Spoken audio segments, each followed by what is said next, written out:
Бир киши дүкөнгө кирип, банан менен алманын баасын сурап калды. Банан канча сом? 150 сом. Алмачы? 80 сом.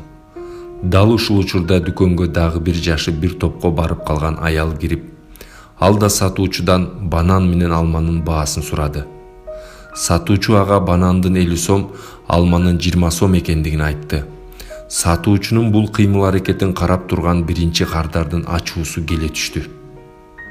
Дүкөнчү бул абалды түшүндүрүп берерин белгилегендей, ага көзүн ымдап койду. Тиги аял кубангандыгынан: "Эң сонун, эми менин балдарым алма менен бананга тоймой болушту", деп сатуучуга ыраазычылыгын билдирип чыгып кетти.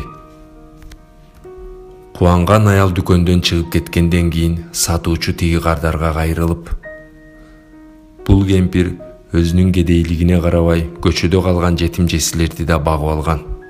Үй бүлөлүк шартынын ооругуна байланыштуу башкалардан жардам алгысы келбейт.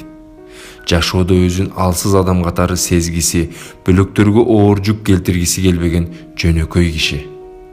Мен дагы канча жолу жардам берейин дедим. А бирок ал дайыма баш тартып, жардамдан качып жатты. Ошондо мен ага жардам берүүнүн ушул түрүн ойлоп таптым", деген экен дүкөнчү. Адамдарга жакшылык жасоодо көңүлдү көккө көкөлөтүүчү кээ бир сезимдер бар. Аны жакшылык жасаган кишилер гана сезишет.